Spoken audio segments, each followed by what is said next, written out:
எல்லாருக்கும் என்னுடைய அன்பும் வணக்கமும். இப்போ 2 நாளைக்கு முன்னாடி என்னுடைய தம்பி சாட்டை துரைமுருகன் அவர்கள் கைது செய்யப்பட்ட அந்த வழக்கு, அதுக்கான விளக்கம் அது கொடுக்கணும்னு நினைக்கிறேன். அதுக்காக தான் நான் அதை சொல்கிறேன். அந்த மேடையில் துரைமுருகன் பாடின பாட்டு உண்மையிலே அவருக்கு தெரியாது. அந்த பாட்டு தெரியாது. அந்த பாட்டை அவர் நான் பாடி தான் கேட்டிருக்கிறாரு. அந்த பாட்டுக்கு எங்களுக்கு எந்த சம்பந்தமும் இல்லை. அந்த பாட்டை இயற்றி அதை மெட்டமைத்து பாட வச்சு வெளியிட்டது அனைத்து இந்திய அண்ணா திராவிட முன்னேற்ற கழகம். அம்மையார் ஜெயலலிதா இருக்கும்போது பல நூற்றுக்கணக்கான மேடைகளில் அந்த பாடல் பாடப்பட்டிருக்கு. இதே கருத்து சொல்லப்பட்டிருக்கு. அன்னைக்கெல்லாம் இவங்களுக்கு வருத்தமோ கோபமோ இழிவோ அதெல்லாம் தெரியல. அதை திருப்பி நாங்கள் எடுத்து பாடும்போது ஐயோ அது அப்படி ஆயிடுச்சு இப்படி ஆயிடுச்சு அப்படின்ட்டு அவதூறு பேசுவது, அசிங்கமான அரசியல் பேசுவது, இதுக்கெல்லாம் ஆதித்தாய் அப்படின்னா உங்களுக்கு தெரியும். தோற்றுவாய் எதுன்னா அது திராவிட முன்னேற்ற கழகம்தான். ஒவ்வொரு தலைவர்களை பற்றியும் அவர் அந்த தலைவரே மதிப்புமிக்க கலைஞர் கருணாநிதி அவர்களே பேசுனதெல்லாம் இருக்குது. குறிப்பாக எங்கள் தாத்தாவையெல்லாம் கருவாட்டுக்காரியின் சீமந்தபுத்திரர், மரமேறி, கட்டப்பீடி, முன்னாடியெல்லாம் ரஷ்யாவுக்கு எருமை தோலை தான் அனுப்பிட்டு இருந்தோம், இப்போ எருமை மாட்டையே அனுப்பணும்னு பேசுனதில். அது மாதிரி ஒவ்வொரு தலைவர்களை பற்றி பேசுகிறது. அம்மையார் இந்திரா காந்தியை பற்றி, அம்மா ஜெயலலிதா பற்றி பால்கனி பாவை என்று பேசியது. இந்த ஐயா எம்ஜிஆர் அவர்களை ஆண்மையற்றவர், ஆண்மகன் இல்லாத ஒரு அலி என்றெல்லாம் பேசணும். கொடுமையான விமர்சனங்களையும் வச்சுருக்காங்க. நீங்கள் எந்த கட்சியில் இப்படி இழிவாக பேசுகிறதுக்குன்னு பேச்சாளர்களை வச்சுருந்தாங்கன்னா இவங்க தான். மதிப்புக்குரிய எங்கள் ஐயா வெற்றி கொண்டான்லாம் மேடையில் அம்மா ஜெயலலிதாவை பேசுனதெல்லாம் நீங்கள் இப்போ நான் பேசி காட்ட முடியாது. இப்போ அந்த கட்சியில் சிவாஜி கிருஷ்ணமூர்த்தின்னு ஒருத்தர் பேசுகிறதெல்லாம், சைதை சாதிக்கெல்லாம் ஒவ்வொரு மாற்று கட்சியில் இருக்க பெண்களை பற்றி குறிப்பிடுறதெல்லாம் நீங்கள் கேட்டு பாருங்க. நாகரிக அரசியலை பற்றி, கண்ணியமான அரசியலை பற்றி கற்றுக் கொடுக்கறதுக்கு, அடுத்தவங்களுக்கு போதிக்கிறதுக்கான தகுதி, நேர்மை ஒரு துளியும் இல்லாத கட்சி தமிழ்நாடு இருக்குன்னா அது திமுக தான். இதில் ஏதோ சண்டாளர் அப்படின்னு சொல்லிட்டாங்கன்னு உண்மையிலே உங்களுக்கு நான் சொல்கிறேன், ஒரு உண்மையை பேசுகிறேன், சத்தியத்தை பேசணும்னு நினைக்கிறேன். எங்களுக்கு தெரியாது சண்டாளர்னு ஒரு சமூகம் இருக்குது தெரியாது. எங்கள் கிராமங்களில், சிற்றூர்களில், குறிப்பாக நாங்கள்லாம் பிறந்த ராமநாதபுரம் சிவகங்கையில் சாதாரண சண்டாளப்பாவி வினடா அப்படி பண்ணிட்ட சண்டாளப்பல இப்படிலாம் பேசுறது இருக்குது. நீங்கள் படங்கள்லே நீங்கள் பார்த்துக்க, அடி சண்டாலி உன் பாசத்தாலேன்னு என் தம்பி அமீர் எடுத்த படத்துலேயே பருத்திவரையிலே வருது. அப்புறம் தம்பி சீவராசு படத்தில் சண்டாலி ஒன்றுன்னு ஒரு பாட்டு வருது. அப்போலாம் இவங்க பேசலை. பாஞ்சாலங்குறிச்சி நான் எடுக்கும்போது என்னுடைய பங்காளி வடிவேல் அவர்களை வச்சு ஒரு நகைச்சுவையில் அட சண்டாலான்னு ஒரு வார்த்தையை பேசிடுவார். அப்போ எனக்கு தெரியாது, உண்மையிலே தெரியாது. படம் வெளியாகி ஓடும்போது எனக்கு கடிதம் வருது, இந்த மாதிரி எப்படி இது பண்ணி இப்படி சொல்லிட்டீங்க, உங்ககிட்ட அதை எதிர்பார்க்கல. அப்போ தான் தெரியும், ஓ இந்த பேரில் ஒரு சமூகம் இருக்குது போல் இருக்குது அப்படின்னா. அப்போ நான் வருத்த கடிதம் எழுது, இனிமேல் இந்த மாதிரி பயன்படுத்துறது இல்லை. அதுக்கப்புறம் நாங்கள் அதெல்லாம் பயன்படுத்துறது இல்லை. இவங்க தான் அதை சலுக்கர்கள், சண்டாளர்கள்ங்கிற வார்த்தையெல்லாம் அதிகமாக பயன்படுத்தினது ஐயா கருணாநிதி அவர்கள் தான். சங்க இலக்கியங்களில், மந்திரங்களில், என் திருமூலர் வரைக்கும் சண்டாளருங்கிற வார்த்தையை பயன்படுத்திருக்க. கந்த சஷ்டி கவசத்திலே சண்டாளருங்கிற வார்த்தை ஐயா கருணாநிதி அவர்கள். நீங்கள் பாருங்கள், பாசப்பறவைகள் படத்தோடு அந்த நீதிமன்ற இதில் அந்த சண்டாளருங்கிற வார்த்தையை இவர் பயன்படுத்திக்கிறது. இது அண்ணா நாமம் வாழ்க என்று கூறிக்கொண்டே அவருக்கு பட்டை நாமம் சாற்றுகிற சண்டாளத்தனத்தை தமிழகம் இனியும் பொறுத்து கொண்டிருக்கார். அவர் முதலமைச்சராக இருக்கும்போது சேது சமுத்திர திட்டத்துக்கு எதிராக அதிமுக கருத்து சொன்னபோது பதிவு செஞ்ச வார்த்தை. திருப்பி அதெல்லாம் கொடுத்தது யார்? எந்த சண்டாளர்கள் கெடுத்தார்கள்? அதையெல்லாம் கெடுத்தது யார்? இந்த சேது சமுத்திர திட்டத்தை அமைக்க விடாமல் அதையெல்லாம் கெடுத்தது யார்? எந்த சண்டாளர்கள் அதை கெடுத்தது?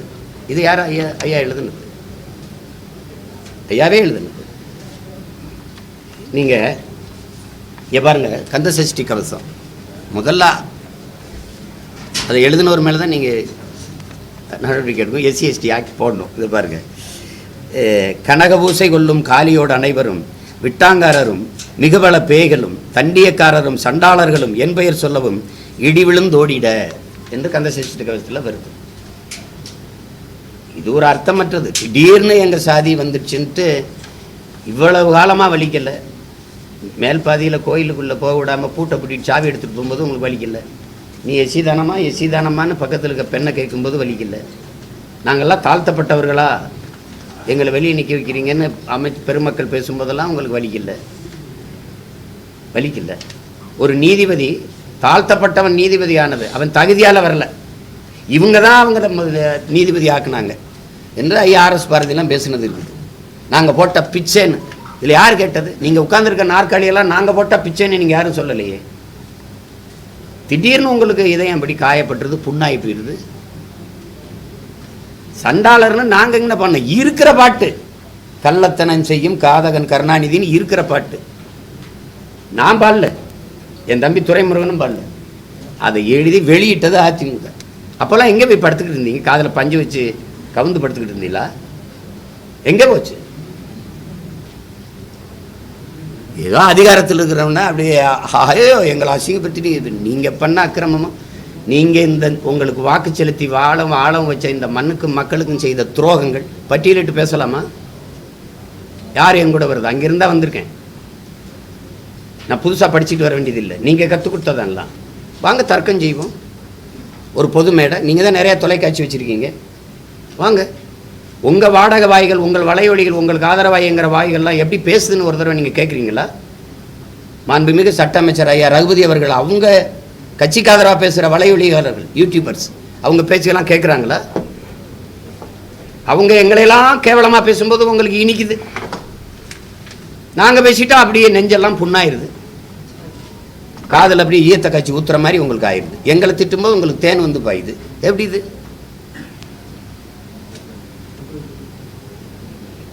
கன்னியாகுமரியில் பேசினாருங்க துறை, கன்னியாகுமரியில் பேசினார். புதுசாக ஒன்றும் பேசலை, அதுங்க நான் பேசுனது தான். நீங்கள் உங்களுக்கு ஒன்று சொல்கிறேன், முல்லை பெரியாற்று அணைக்கு கீழே பேபி அணைன்னு ஒன்று இருக்குது. அந்த அணையில் தான் நீரை தேக்கி நம்ம எடுக்கணும். அதில் மரங்கள் அடர்த்தியாக கொஞ்சம் இருக்கிறதுனால, கொஞ்சம் பெரிய மரங்கள் இருக்கிறதுனால நீரை அதிக அளவு தேக்க முடியல. அந்த மரத்தை வெட்டி கொஞ்சம் ஆழப்படுத்திட்டா அதிக அளவு நீரை தேக்கலாம்ங்கிறது இருக்கிற யதார்த்த நிலை. இந்த மரத்தை வெட்டிக்கிறவனு கேரள அரசுக்கிட்ட அனுமதி எத்தனை ஆண்டுகளாக தமிழ்நாடு அரசு கேட்கும்னு நினைக்கிறீங்க? நீங்கள் சொல்லுங்க. ஒரு தோராயமா 45 ஆண்டுகளாக கேட்குது, தர மறுக்கிறாங்க. கடைசியாக ஐயா பினராயி விஜயன் தந்துட்டார். ஆனால் அது போகும்போது எதிர்த்து வழக்கு போட்டு உச்சநீதிமன்றத்தில் அதை மறுத்துடுறாங்க. ஒரு மரத்தை வெட்டக்கூடாதுங்கிறத நம்ம ஏற்கிறோம், ஆனால் மரத்தை வெட்டிட்டா நட்டு வச்சு வளர்த்துற முடியுங்கிற யதார்த்தம் இருக்குது, இயற்கை உண்மை இருக்குது. ஆனால் வெட்டிட்டா வளர்க்கவே முடியாதுங்கிற, மரத்தை வெட்ட அனுமதிக்காத கேரளா என்னுடைய மேற்கு தொடர்ச்சி மலையில் கன்னியாகுமரியில் மலையை வெட்டி அப்படியே 80 லட்சம் டன் அதானியுடைய விளிங்க துறைமுகத்துக்கு எடுத்துகிட்டு போகுது. 80 லட்சம் டன் அவங்க சொன்னது, அவ்வளோதான் எடுக்குமா சொல்லுங்கள். மதுரை உயர்நீதிமன்றத்தில் ஒரு வழக்கு வருது, கேரளாவில் மணல் அள்ளுவதற்கும் மலையை மணல் கற்களாக நொறுக்குவதற்கும் மலையை மணலாக மாற்றுவதற்கும் தடை இருப்பதால், இல்லை இந்த வார்த்தையை கொஞ்சிக்கணும், தடை இருப்பதால் வழக்குதாரர் போடுறார். தடை இருப்பதால் தமிழ்நாட்டிலிருந்து மலையை மணலாக கற்களாக எடுத்துகிட்டு போக நீங்கள் அனுமதிக்கணும்னு நீதிமன்றத்தில் அனுமதி கேட்குது. தமிழ்நாடு அரசு அதுக்கு எந்த எதிர்ப்பு தெரிவிக்கலை. நீதிபதி சொல்கிறார், ஒரு நாளைக்கு 700 லாரிகளில் நீங்கள் எடுத்துகிட்டு போகலாம். அந்த நீதிபதி ஏன் கேரளாவில் தடை இருக்குன்னு கேட்டிருக்கணுமா இல்லையா? இப்போ என்ன கோவரம்னா, அவன் நல்ல ஆத்தாளுக்கு அப்பனுக்கும் பிறந்தவன் இங்கே ஆள்றான் அப்படின்னு வரும்ல. என் மலை எனக்கு, என் வளம் எனக்கு, என் மண்ணின் வளத்தை நான் பாதுகாக்கணும்னு நினைக்கிறவன் தானே எனக்கு தகப்பனாக இருக்க முடியும். மற்ற மாநிலங்கள்லாம் பெத்தவனே அப்பனா இருக்கான், எங்களுக்கு மற்றவனே அப்பனா இருக்கிறதுனால தான் இந்த சிக்கல். ஏன் நீ அதை பற்றி கவலைப்பட மாட்டேங்கிற? ஒருத்தங்க இருக்குல்ல, வெட்டுனா வளர்த்துற முடியுமாடா, அந்த மரத்தை வெட்டுனா வளர்க்க முடியுமாடா மலையன் ஏன் கேட்கல? உன்னால உருவாக்க முடியாத ஒன்றை உங்களுக்கு அளிக்கிற உரிமை யார் கொடுத்தது? வளங்களை சுரட்டி கொடுப்பதை வளர்ச்சி என்று கட்டமைத்தது யார்? உங்களுக்கு கற்பித்தது யார்? யார்? இந்த மலை உங்களுதா? இந்த பூமி உங்களுதா? பரம்பரை சொத்தா? இல்லை, உங்கள் பிள்ளைகளிடத்து நீங்க வாடகைக்கு வாங்கி வாழ்றீங்க. போகும்போது அவன்கிட்ட பத்திரமா படைச்சிட்டு போகணும். இதானே உலக நீதி, இயற்கை யதார்த்தம். இதை பத்தி கவலையே படாம என்ன கொடும் துரோகங்களை இந்த கட்சி ஆட்சியெல்லாம் செஞ்சுக்கிட்டு இருக்குன்னு நினைக்கிறீங்க? இப்ப இருக்கிற மாண்புமிகு ஐயா தமிழக முதல்வர் ஸ்டாலின் அவர்கள்ட்ட கேளுங்களேன். கர்நாடகாவில் எந்த கட்சி ஆட்சிக்கு வந்தாலும் காவிரியில் தண்ணி தராது. அந்த மேகதாத்துல அணை கட்டியே தீர்வேங்கிறது கோட்பாடு. அது பாரதிய ஜனதா, அது காங்கிரஸ், ரெண்டு பேருக்கும் கொள்கை மாறுபாடு கிடையாது. பாரதிய ஜனதாவும் தன்னுடைய நிதிநிலை அறிக்கையில் தேர்தல் அறிக்கையில் 9,000 கோடி ஒதுக்கியிருக்கு, காங்கிரஸும் ஒதுக்கியிருக்கு மேகதாதுக்கு. காவிரியில தண்ணி தராது தெரிந்து நீங்கள் காங்கிரஸ் கட்சியின் வெற்றிக்கு நீங்க போய் உழைக்கிறீங்க. கர்நாடகாவில் அங்க இருக்கிற தமிழர்களை ஓட்டு போட சொல்றீங்க. வெறும் ஒரு கட்சியின் தலைவர், திராவிட முன்னேற்ற கழகத்தின் தலைவர், நீங்க போய் காங்கிரஸ் கட்சியோட கூட்டணி, நீங்க அதுக்கு வெற்றிக்கு பாடுபடுங்க, நாங்க கேட்கல. ஒரு தமிழ்நாட்டின் முதலமைச்சர் நீங்க எப்படி போய் உங்க மாநில மக்களின் உரிமையை பறிக்கிற, தடுக்கிற, இழிவா பேசுகிற, ஒரு சொட்டு தண்ணீர் தர முடியாத தமிழர்களுக்கு சொல்ற ஒரு கட்சியை எப்படி வெல்ல வைக்கிறதுக்கு போய் தமிழர்கள் வாக்கை நீங்க சேகரிச்சீங்க? இப்ப அதே சீதாராமையா சிவகுமார முதலமைச்சர், துணை முதலமைச்சர் இங்க வந்து தமிழ்நாட்டில் வந்து இங்க வாழ்கிற கன்னடர்கள் திமுக காங்கிரஸுக்கு ஓட்டு போடுங்கன்னு பேச வச்சிருங்க பாப்போம். எப்படி நீங்க செஞ்சீங்க? இப்ப ஒரு டிஎம்சி கொடுக்க சொல்லுது காவிரி மேலாண்மை ஒழுங்காற்றுக்குழு, ஒரு டிஎம்சி தர முடியாதுன்னு முதலமைச்சர் சொல்றாரு. உங்க பதில்?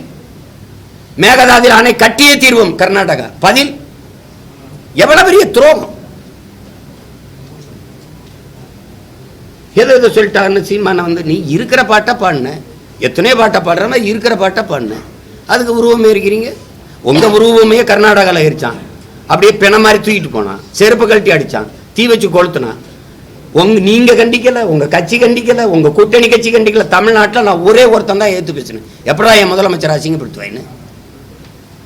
ஏன்னா எனக்கு தன்மானம் இருக்கு, சூடு சொரணை இருக்கு, இனமானம் இருக்கு. ஒண்ணுமே கண்டிக்கல. இதெல்லாம் விட துரோகம் இருக்கா? கேளுங்க, நீங்க கேளுங்க.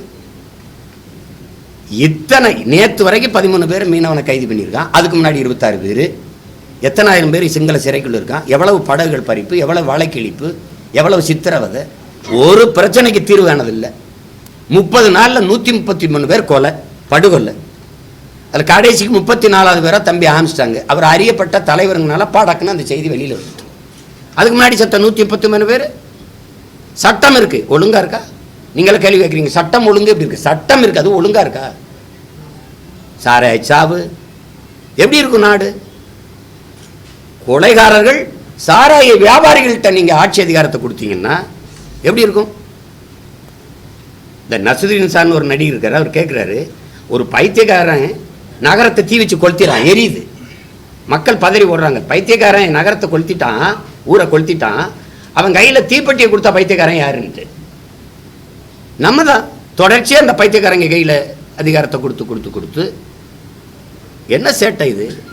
கன்னியாகுமரியில் பேசின துறை, நான் பேசினதான் அவர் சொல்கிறார், அந்த நேரத்தில் இந்த மலையை வெட்டி ஏற்றுறதை நீங்கள் தடுக்கலையே, என் மணலை நீங்கள் என் மலையை மணலாக உங்களால் எப்படி பார்க்க முடியுது?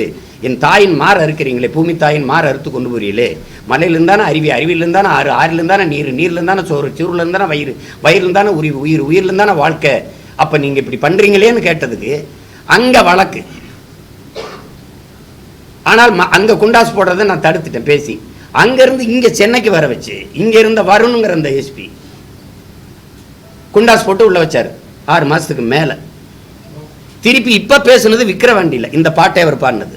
அவரே சொல்கிறாரு, இந்த பாட்டில் வழக்கு போடணுன்னு எங்கள் அண்ணன் மேலே தான் போகணும், அவர் தான் திருச்சி வானூர்தி நிலையத்தில் பாடி காட்டினாரு. நீங்கள் என் மேலே தான் போட்டிருக்கணும். நானே கேட்குறேன், ப்ளீஸ் டூ இட்னு, என்னை கைது பண்ணி உள்ள வைங்கன்னு தான் சொல்கிறேன். நீங்கள் அவரை வந்து இங்கே பாடினதுக்கு இங்கே நடவடிக்கை எடுக்காமல் அவர் ஊர் கொடைக்கு போகிறாரு கோயில் திருவிழாவுக்கு. அவர் தென்காசியில் குளிக்க போனவரை போய் கைது பண்ணி கூட்டிகிட்டு வந்து அவர் திருச்சியில் இருக்க வருண் எஸ்பி அங்கே வர வச்சு நடவடிக்கை எடுக்க வேண்டிய அவசியம் என்ன அவசியம்? சரி, வரும்போது ஒரு காவல்துறை கைது பண்ணால் காவல்துறை வண்டியில் என்னை எத்தனை முறை ஏற்றிருக்கீங்க? காவல்துறை வண்டியில் தான் ஏற்றுவீங்க. என் சொந்த வண்டியில் வர அனுமதிப்பீங்களா?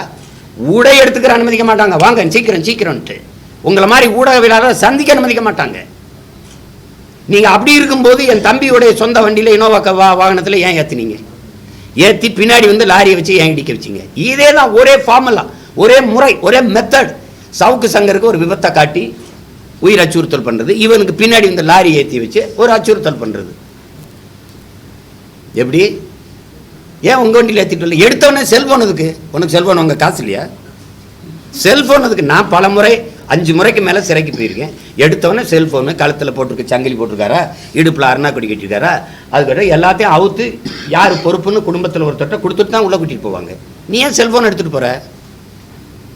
எதுக்கு எடுத்துகிட்டு போகிற? உன் வேலை என்ன?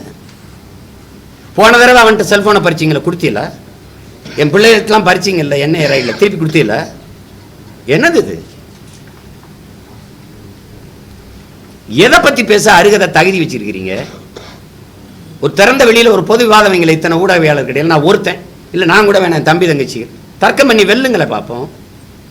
3 ஆண்டுகளை நீங்க செஞ்ச ஒரு சாதனையை சொல்லுங்க பார்ப்போம். கொடுமை, ஒரே சாதனை. போன தடவை 500 கொடுத்தோம், இப்ப 2000 கொடுத்துருக்கோம் ஓட்டுக்கு. அதை விட்டா சண்டாளங்கிற வார்த்தையை என்ன நானும் துரைமுருகனும் கண்டுபிடிச்சு பேசுன மாதிரி பேசிட்டு இருக்கிறீங்க. இன்னும் எத்தனை இருக்கு பாருங்க. இங்க பாருங்க, திருமூலர் திருமந்திரம் எங்க இருக்கு? இது எங்க தாத்தா நாமக்கல் கவிஞர் பாருங்க. சங்கரர் காசியில் அங்கென்ன சொன்னார், சண்டாளர் பக்தனும் தங்குரு வென்றார் என்று நாமக்கல் கவிஞர் பாருக்காரு. திருமூலர் கூட கம்பராமாயணம் பாருங்க. ஆதலும் யாகம் செய்யும் தலைவனாக சண்டாளர் அனைத்தலும் தகாத செயல்கள். சண்டாளர் சங்க இலக்கியம் முழுமைக்கு சண்டாளர். பழைய படங்கள் முழுக்க உரையாடல் சண்டாளர். அவ்வளவு கஷ்டமா இருக்குன்னா நான் அந்த சமூகம் சார்ந்த மக்கள்கிட்ட நான் அன்பா வென்றேன். சாணாரெல்லாம் நாடாரான மாதிரி, பல்லரெல்லாம் தேவேந்திரான மாதிரி, கல்லர் மரவரெல்லாம் அகமுடையெல்லாம் தேவரான மாதிரி அப்படி மாறிடுங்களேன். அவ்வளோதானே, வேற பேர் வச்சுருவோம். சின்ன மேளம்னு இருந்ததை இசை வேளாளர்னு ஐயா கருணாநிதி அவர்கள் அவர் வந்தபோது பேர் வச்ச மாதிரி நீங்கள் சொல்லுங்கள், மச்சிருவோம். இல்லைன்னா நாங்கள் வந்து மாற்றித்தர்றோம். எதுக்கு இவ்வளோ கஷ்டம்? இதெல்லாம் யார் தீ வச்சு கொடுத்துக்கல? திருமந்திரத்தை இல்லை கந்த சஷ்டி கவசத்தை இல்லை ஐயா கருணாநிதி முதல்ல அவர் மேலே நடவடிக்கை எடுத்துட்டு எங்கள் மேலே எடுங்க. ரொம்ப பாயிறீங்க, ரொம்ப துள்றீங்க. வாங்க, ஐயா கருணாநிதி அவர்கள் செய்த தமிழ் இனத்துக்கு செய்த நன்மையையும் சொல்லுங்க, நானும் செய்கிறேன். அவர் சொன்ன இதையும் சொல்கிறேன்.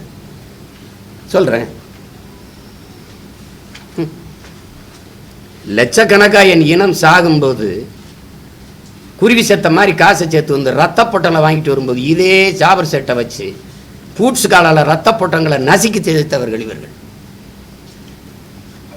தோட்டா இல்லாமல் சைக்கிள் பிரிவிலுக்கு போடுற பால் ரசு குண்டை உருக்கி அதுலேயும் தரமான பால் ரசத்தை தான் குண்டா செய்ய முடியும் தோட்டாவை.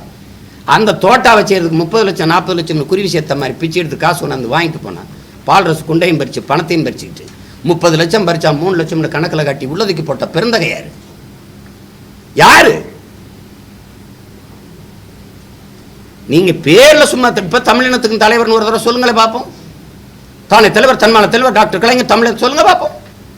தமிழ் பேரினத்துக்கு ஒரே ஒரு தலைவன் தான், அது என் உயிர் தலைவன் பிரபாகரன் மட்டும்தான். தமிழினத்தில் நீங்க உங்க வீட்டுக்கு இந்த கட்சிக்கு வேணா தலைவனா இருக்கலாம். எப்படி தலைவன் நீங்க? எந்த வழியில தலைவன்? இந்தி எதிர்ப்பு, இந்தி இருக்குதா இல்லையா? இங்கே நீங்க நடத்துற பள்ளிக்கூடங்களே இந்தி. தமிழ் மீட்சி, வீழ்வது நாமாக இருந்தாலும் வாழ்வது தமிழா இருக்கும். வாழுதா? தமிழ் வீழுது, நீங்க வாழ்றீங்க. எங்க இருக்கு தமிழ்? தமிழகத்தின் தமிழ் தெருவில் தமிழ் இருக்குதா? இருக்குதா? தமிழ் படிச்சா வேலை இருக்கா? வாய்ப்பு இருக்கா? இருக்கா? பேரு தமிழ்நாடு, தமிழனுக்கும் தமிழருக்கும் சுடுகாடு, தமிழுக்கும் தமிழனுக்கும் சுடுகாடு. என்ன வச்சிருக்கீங்க? நீர், தண்ணீர்கா?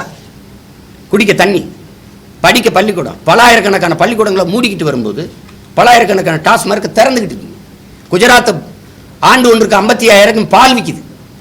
அவன் மாநிலத்தில் இருக்கிற பால் விற்பனை அந்த இது அமுது இங்கே வரைக்கும் பரவுது, விரிவடை செய்யறான். நீங்க 40,000 கோடிக்கு சாராயம் விற்கிறீங்க. சாராயம் வித்து வர்ற காசுல நாட்டுக்கு நல்லது செய்யறங்க நம்ம நீங்க இந்த நாட்டு மக்கள் நம்புறது எப்படி? அப்புறம் என்ன நன்மை இருக்குது? இத்தனை கொலைகளும் மிகுந்த போதையில தான் செய்யப்பட்டிருக்கு. நீங்க உங்க மனச்சான்ற சொல்லுங்க. தம்பி ஆம்ஸ்ட்ராங்க இவர் வீட்டு வாசல்ல வெட்டி 6 பேரும் மது போதை இல்லாமல் அல்லது இந்த போதை பொருளின் ஊக்கம் இல்லாமல் வெட்டி இருக்க முடியும். நீங்க நம்புறீங்களா? சொல்லுங்க, யாராவது சொல்லுங்க, நம்புறீங்களா? அவனை பார்த்தாலே பயந்துருப்பான். போதையில கிட்ட நெருங்கி இருக்க முடியாது. இத்தனை கொலைகளும் போதையால தான். எப்படி சட்டம் இருக்கும், ஒழுங்கு இருக்கும்? நீங்க எல்லாம் குண்டு போட்டுக் கொள்றதா படுகொலைன்னு நினைக்கிறீங்க. குடிக்க வச்சு கொள்றதுக்கு பேர் என்ன? பேர் என்ன? ஒரு அரசு சொல்லுது விக்கிரவாண்டி தேர்தலில் 6 பேர் கள்ளச்சாரம் கொடுத்து விழுந்துட்டான், ஆனா ஆஸ்பத்திரி சேர்த்துட்டு சொல்லுது புதுச்சேரியில இருந்து வந்துருச்சுன்னு. நீங்க போயிட்டு புதுச்சேரியில இருந்து வாங்க, எத்தனை தடவை சோதிக்கிறான் வண்டியை நிறுத்தின்னு. அத்தனை சோதிச்சு அங்கிருந்து மதுப்பாட்டில் இங்க வரக்கூடாது தடுக்கிறவன் சாராய போட்டத்தை அப்படி உள்ள விட்டான். யாருக்கு தெரியாம வந்துருச்சா? இதை சொல்றதுக்கு வெக்கமா தோத்து போச்சா அரசு? என்னமா ஒன்று அவர் நாங்கள் அப்படியாவது இப்படியாவது அப்படி செய்யும் தான் சொல்லுவேன். புதுசாக என்ன ஜெயிலுக்கு போகிறேன்னா, சும்மா இருந்த பையனை உங்கள் அப்பா ஜெயிலில் போட்டு தமிழ்நாட்டுக்கு என்னை அடையாளம் கட்டி விட்டார். இன்னொரு தடவை நீங்கள் வேணால் போடுங்க, எனக்கு ஒன்றும் இல்லை, ஒரு வேலையும் இல்லை. உள்ளே போய் நல்லா படித்து குறிப்பெடுத்துட்டு வந்து மறுபடியும் உங்களை தான் வச்சு செய்வேன். வேற என்ன இப்போ கேட்குறதுக்கு எந்த பதிலும் இல்லை உங்ககிட்ட. ஆவின் பால் விற்பாங்க. எங்கன்னு கேட்டால் பதில் சொல்லுங்க. முதலமைச்சர் பால் வளத்துறை அமைச்சரை பேச சொல்லுங்க. மாட்டு பால் விற்கிறீங்களா? மாடங்க மாடங்க மாடங்க.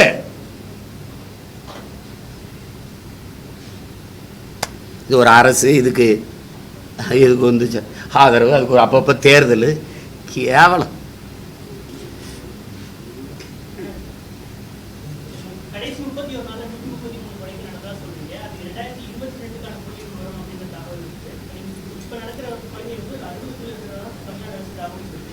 அறுபது பேர் உயிர் இல்லையா? இதா அப்போ 60 பேர் நீங்கள் சொல்கிறீங்க.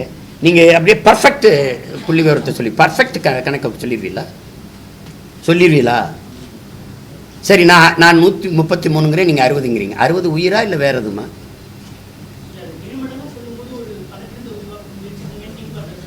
60 பேர் சாகும்போது ஒருத்தன் சாகும்போது தடுக்காமல் 60 பேர் சாகிற வரைக்கும் என்ன பண்ணிட்டு இருந்தீங்க? பல்லாங்குழி விளையாடிட்டு இருந்தீங்களா? இல்லை கபடி விளையாடிட்டு இருந்தீங்களா? இல்லை கைப்பந்து விளையாடிட்டு இருந்தீங்க? என்ன பண்ணிட்டு இருந்தீங்க? என்ன பண்ணிட்டு இருந்தீங்க சொல்லுங்க. 60 பேர் தான் அங்கே செத்துருக்கான். அப்படியே அதில் ஒருத்தன் உங்கள் வீட்டிலேருந்து செத்தா ஓகேவா? எப்படி தம்பி? ஆம்ஸ்டாங்க 3 முறை எச்சரித்தான் உங்களுக்கு உயிருக்கு அச்சுறுத்தல் இருக்குன்னு சொல்கிறீங்க. என்னை கூட தான் என் கட்சிக்காரங்க பூரா சொல்கிறாங்க, வெளிநாடு இருக்கிற உறவினர்லாம் சொல்கிறாங்க, பாதுகாப்பாருங்க, உடல்நலத்தை கவனிங்க, கொஞ்சம் பாதுகாப்பாருங்க, அண்ணன் பாதுகாப்பை பலப்படுத்துங்க. இது எச்சரிக்கை. காவல்துறை வந்து உங்கள் உயிருக்கு அச்சுறுத்தல் இருக்குது, எச்சரிக்கையாக இருங்கன்னா நீங்கள் எதுவும் சொல்லக்கூடாது. நீங்கள் பாதுகாப்பு கொடுக்கணும். அதுக்கு தான் காவல்துறைன்னு பேர். காவல் காக்கிறவரை நீங்களே உங்களை பாதுகாத்துக்கிறீங்கன்னா அப்புறம் அதுக்கு போலீஸு. அமைச்சர் கண்டனம் தெரிவிச்சிருக்காங்க. நீங்க பேசுறதுக்கு மத சண்டையும் சாதி சண்டையும் நீங்க ஏற்படுத்துறதா பேசிருக்கு அப்படின்னு சொல்லியிருக்காங்க. எப்படி பாக்குறீங்க? நான் எங்கள் அண்ணன் கவுண்டமணி பங்காளி வடிவேல் நகைச்சுவை போல பார்க்குறேன். வேற ஒன்றும் அவங்களுக்கெல்லாம் பதில் என் தங்கச்சியை என் தம்பியை கொடுப்பாங்க. ஐயா ஸ்டாலின் ஏதாவது சொல்லியிருக்காரா? நான் சொல்கிறேன். அவர் சொல்லல, அப்போ அது எனக்கு இல்லை, வேற யாருக்கும். இவங்க இந்த திராவிட அரசியலை என் தம்பியெல்லாம் தெரிஞ்சுக்கணும். இவருங்க அந்த வரலாறு வேணாம், அதுக்கு ஒரு பிரச்சனையை தூக்கிட்டு வருவாங்க. எங்கள் ஐயா அன்புமணி வந்து ஸ்டாலினுக்கு அவர்களுக்கு விவசாயத்தை பற்றி என்ன தெரியும்னு கேட்குறாரு. இதுக்கு பதில் யார் சொல்லணும்? கேள்வி யாருக்கு? எங்கள் ஐயா ஸ்டாலினுக்கு. ஐயா அன்புமணிக்கு பதில் அவர் தான் சொல்லணும். ஆனால் ஐயா எம்ஆர்கே பன்னீர்செல்வம் சொல்லுவார். ஐயா விஜயகாந்த் வந்து ஐயா கருணாநிதிக்கு ஏதாவது கேள்வி எழுப்புனா அவர் தானே சொல்லணும். உங்களுக்கு கேள்வி வச்சா நீங்கள் தானே பதில் எழுதணும். வேற ஆள் உங்களுக்கு பதில் எழுதுனா மால் ப்ராக்டிஸ் ஆயிரும். ஆனால் ஆற்காடு வீராசாமி ஐயா தான் சொல்லுவார். எங்கள் அண்ணன் திருமாவளவன் ஏதாவது திமுக எதிராக கேள்வி கேட்டால் அந்த கட்சியில் இருக்கிற ஒருத்தர் இல்லாமல் காங்கிரஸில் இருக்க அம்மா யசோதாவை வச்சு பேச விடுவாங்க. அது மாதிரி இத்தனை பேர் இருக்கும்போது நான் கேட்டது உங்ககிட்ட, பேசுனது உங்கள் அப்பாவை பற்றி. ஒன்று உங்கள் அப்பாவை பற்றி எப்படி பேசுவாசிமா நீங்கள் கேட்கணும், இல்லை உங்கள் மகன் அவர் பேரம் பேசணும். அதை விட்டுட்டு சம்மந்தம் இல்லாத ஒருத்தர் அவங்க கருணாநிதி மகளா இல்லை மருமகளா? எதுக்கு என்கிட்ட பதில்? நீங்கள் எதுக்கு குறுக்க பாயிறீங்க? என் தம்பி இந்த சிவகார்த்தியை நடித்த பட வேலையில் வருத்தப்படாத வாலிபர் சங்கத்தில் ஓரமாக போய் எங்கே நின்று விளையாடுக்கப்பா, அதான் சொல்லணும். வேற என்ன சொல்ல முடியும்?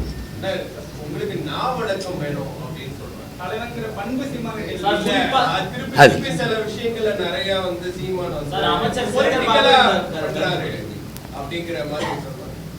அவங்க கருத்தை மதிக்கிறேன். அதுபோல் நீங்கள் நடந்து காட்டுங்கன்னு நான் வேண்டுறேன்.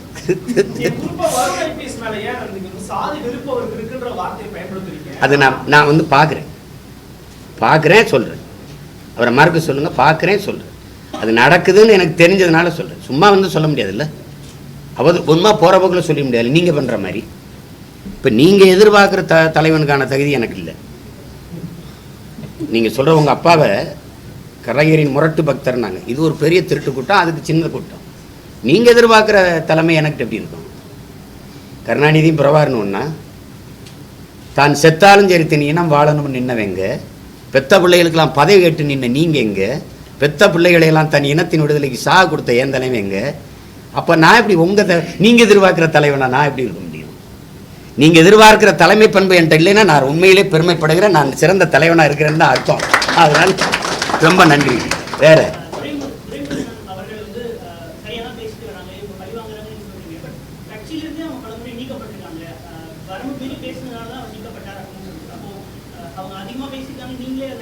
அப்படி இல்லை. இதை பாருங்க, நான் சில சமயம் அவர் தவறாக பேசுகிறாரு, அடுத்தவங்க மனது காயப்படும்னா அவங்களாம் புகார் அளிக்கல, நானாக தான் நீக்கியிருக்கேன். ஒரு செதுக்கும் போது கண்ணியமற்ற வார்த்தைகளை பயன்படுத்தான்னு 2 தடவை சொல்லி அவர் அது மீறி பேசினாலும் எடுத்தேன். இதுக்கு அவருக்கும் சம்மந்தம் இல்லை. பாட்டை அவனுக்கு கற்றுக் கொடுத்ததே நான் தான். எனக்கு கற்றுக் கொடுத்தது அதிமுக ஆட்கள். அவங்க போட்ட பாட்டை தான் நான் எனக்கு யாரோ அனுப்பி வைக்க பகிரியில் அதை நான் கேட்டு எப்போ 2009 அந்த காலகட்டங்களில். அப்போ இதை இன்னைக்கு போடுறது சும்மா பழிவாங்கல் தான். அதனால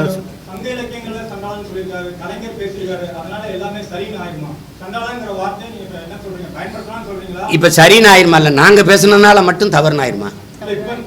நான் கேட்கறது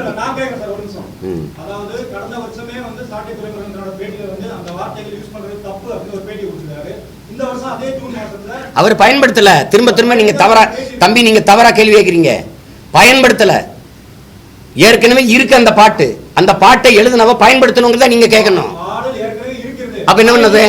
அந்த பாட்டை அந்த வரி வரும்போது பாட்டு இருக்கு, இன்னைக்கு ஒலிக்குது இல்ல. கருணாநிதி ஐயா கடிதம் எழுதுனதுல பயன்படுத்தினது சரியா தவறா? நான் கேக் கட்சி தலைவர் எப்படி இது? அவர் கொலை பண்ணா நியாயம் ஆயிரும், நாங்க கொலை பண்ணா குற்றம் ஆயிருமா? ஏங்க, ஏற்கனவே அவர் எழுதுனது அந்த குற்றத்துக்கு அவர் பொறுப்பேற்கட்டுங்க.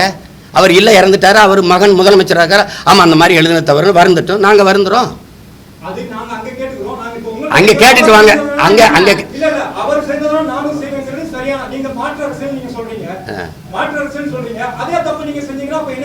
அவர் அந்த தப்பு செஞ்சது நீங்க இதுவரை கேட்கவே இல்லையே. நாங்க பேசினால தானே நீங்க நாங்க அதை அப்புறம் முதல்ல கேட்டுட்டு வாங்க.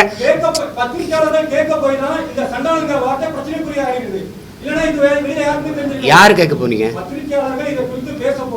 எங்க பேசுனீங்க? நீங்க எங்க பேசுனீங்க?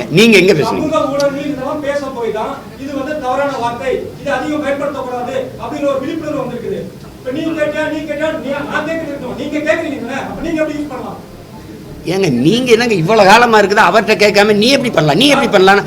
யாரு தவறு செஞ்சாலும் பிரச்சனை இல்லை, நாங்க பேசினா தப்பாயிருதா உங்களுக்கு? நீங்க எல்லாம் ஏன் பயன்படுத்தினீங்க நான் கேட்கிறேன். இப்ப நாங்க இருங்க, கொஞ்சம் இருங்க. எங்க தப்புன்னு தெரியும். நாங்க அந்த மாதிரி நீங்க இது பேசுறது ரொம்ப இதா இருக்கு. நீங்க அந்த பாடலை ஒருத்தர் திரும்பி ஒரு தடவை பாடுறாரு, அது எப்படி நீங்க பயன்படுத்தலாம்னா எப்படி?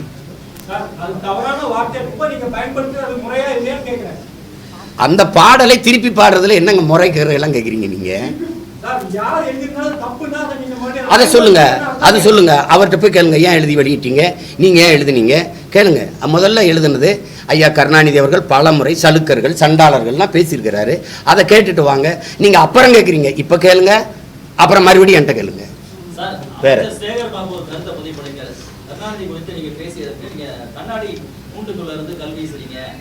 கற்கோட்டைக்கு மீது வீசிட்டு இருக்கீங்க, கற்கோட்டை திரும்ப வீசினா தாங்க மாட்டீங்கன்னு ஒரு வார்த்தையை பதிவு பண்றாரு. நேத்து கூட பார்த்தேனே, வீசிட்டு போயிருக்கலாமே.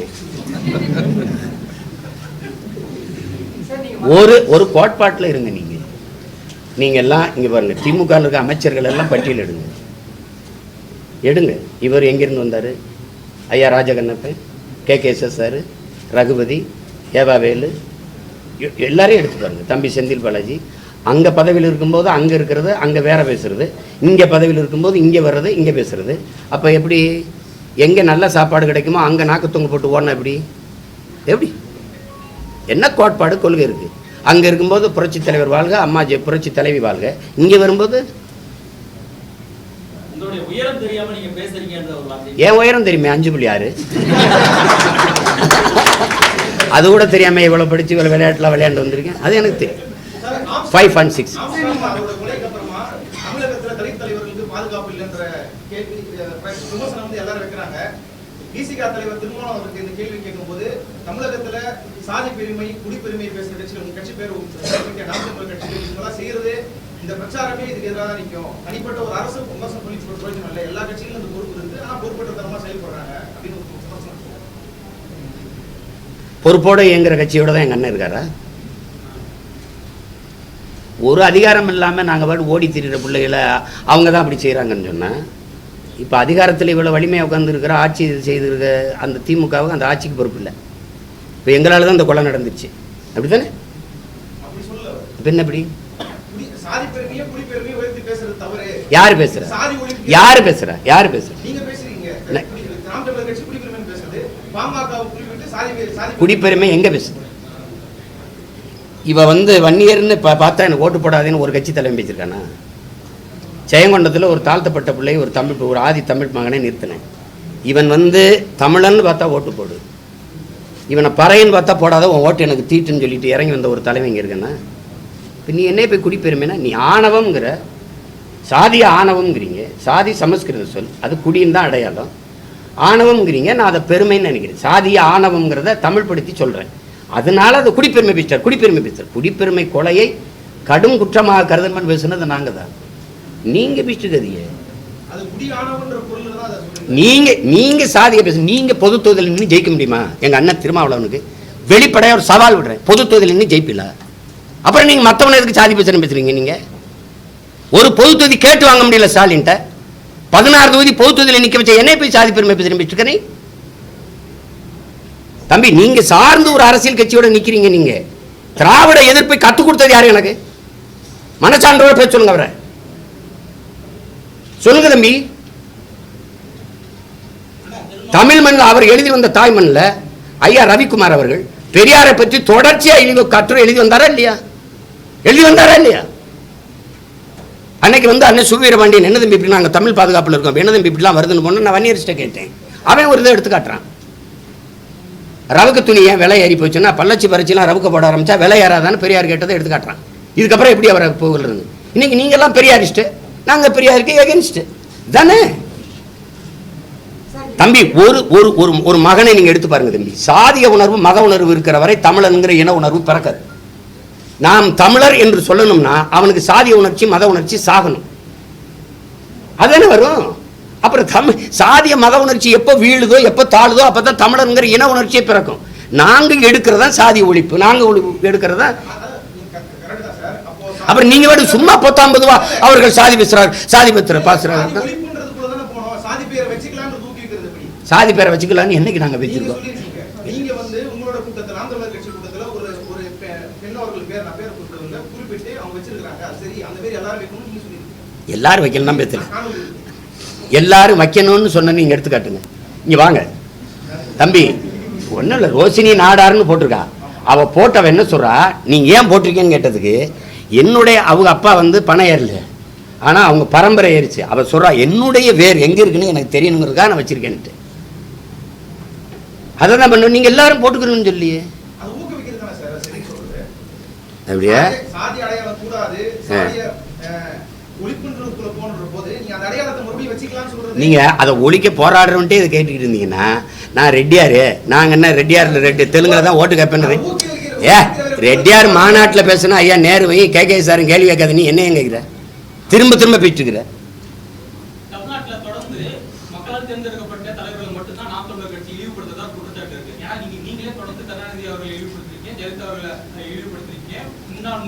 ஜெகத் யாரு? ஜெகத் யாரு? ஆட்சியாளர்கள் வந்து செய்யற தவறை சுட்டி காட்டக்கூடாதுன்னு இல்லையா? அந்த இழிவு என்ன? அந்த இழிவு என்ன சொல்லுது? அதாங்க அது.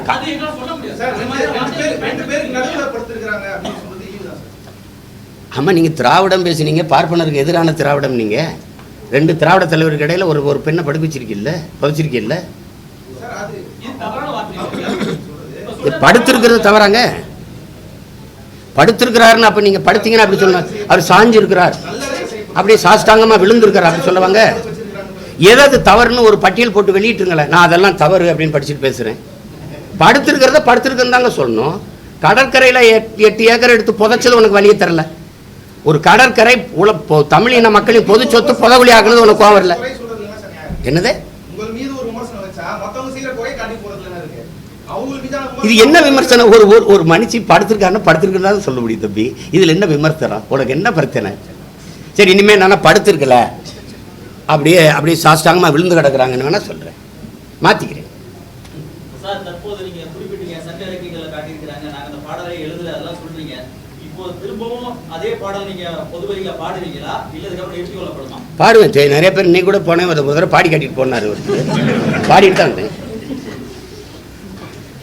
இதன் பிறகு அவங்க ஒரு குற்றச்சாட்டு வச்சிருக்காங்க.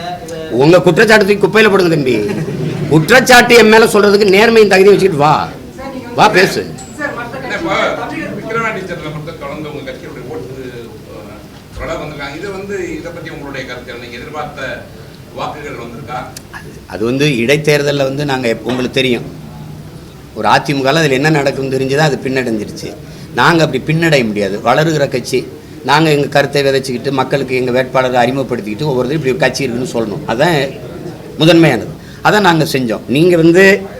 நீங்கள் இதை எப்படி பார்க்கணுன்னா, உண்மையிலே இது தேர்தலாக நடத்தப்படுதா, இதை நீங்கள் ரசிக்கிறீங்களா, ஏற்கிறீங்களா? ஒரு பத்திரிகையாளராக, ஒரு பொது மனிதனா, ஒரு குடிமகனா இந்த போக்கு சரியானது தானே? எல்லா அமைச்சர்களும் அங்கே கூடி ஒரு தெருவுக்கு ஒரு அமைச்சர் நின்றுட்டு எல்லா சட்டமன்ற உறுப்பினர்கள், பாராளுமன்ற உறுப்பினரையும் கூட்டி வச்சுக்கிட்டு நீங்கள் கணக்கு இல்லாத காசு, துணிமணி, அவங்களுக்கு உணவு, அவங்களுக்கு எல்லாம் கொடுத்து ஒரு அந்த இதிலேயே வச்சு மக்களை அப்புறம் நீங்கள் வாக்கு செலுத்தி வர்றதில் அதையும் மீறி கள்ள ஓட்டும் போடுறீங்க. இப்போ இது எந்த மாதிரியான அணுகுமுறை? இது எப்படிப்பட்ட ஆட்சி முறை? இதை எப்படி நீங்கள் ரசிக்கிறீங்க, ஏற்கிறீங்க? இதில் என்ன நீங்கள் இதை தேர்தலுங்கிறீங்க? எந்த மாறுதல் இதில் வரும்? இதே அமைப்புக்குள்ளே தான் நம்ம வாழ்ந்தாகணுங்கிற நிலைமைக்கு நீங்கள் தள்ளுறீங்க எல்லாரையும். அப்போ நீங்கள் இதை மாற்றுறதுக்கு என்ன வழின்னு நீங்கள் யோசிக்க மாட்டீங்க. புதிதாக ஒரு ஆற்றல் வந்தால் அதை சிதைக்கிறதுக்கு, அதை ஒழிக்கிறதுக்கு தான் நீங்கள் காசு கொடுக்காம இந்த பிள்ளைகள் போராடுறாங்க அப்படின்னு ஒரு குறிப்பு கூட கிடையாது. ஒன்று சாதிய உணர்ச்சி, மத உணர்ச்சி, இதுக்குள்ளே தான் நிற்கிது. அதிகபட்சமாக காசு, அதான் சாதி, மதம், சாராயம், பணம், சாப்பாடு. இதுதானே இங்கே நீண்ட காலமாக இந்த கட்சிகளின் அரசியல் கோட்பாடாக இருக்குது. இதில் என்ன மாற்றத்தை நீங்கள் பார்த்துட்டீங்க? இப்போ இந்த வெற்றி எப்படி நீங்கள் கொண்டாடுவீங்க? மனச்சான்று இருந்தால் எப்படி கொண்டாடுவீங்க? நான் கேட்கறது என்னன்னா, அதையும் தாண்டி நீங்க இவ்வளவு வாக்குகள் வந்துருங்க, உங்களுடைய நிலைப்படை எப்பவுமே ஒரு தனித்துவமாக இருக்கும். இப்போ நீங்க எதிர்பார்த்ததை விட வாக்குகள் அதிகமாக வந்திருக்கா இல்லையா? அது மொத்தமாக எண்ணி முடிக்கும் போது தானே தெரியும். மாலையில் அவ்வளோதானே எண்ணி முடித்தா போன தடவை வாங்கினதை விட வாங்கியிருக்கோமா, இல்லை அதே இடத்துல நிற்கிறோமா, குறைஞ்சிருக்குமா, கூடியிருக்குமான்னு தெரியும். அதுதானே, அது அப்புறம் தான் சொல்ல முடியும்.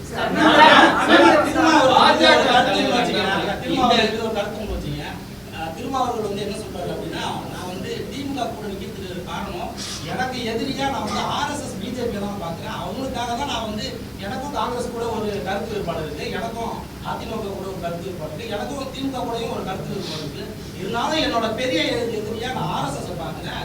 அவங்கள எதிர்த்து போராடுறதுக்கு எனக்கு சில தகுதிகள் தேவைப்படுது, பலம் ஒன்று தேவைப்படுது அப்படின்றதான் சொல்றாங்க.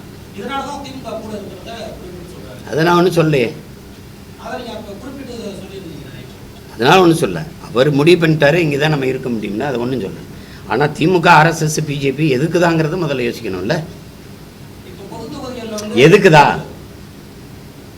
எதுக்குதான்னு பார்க்கணும். முரண்பாடுகள் இப்போ பாமக ஒரு கொள்கையை சொல்லுது, உயிர் கொள்கை சமூக நீதிங்குது.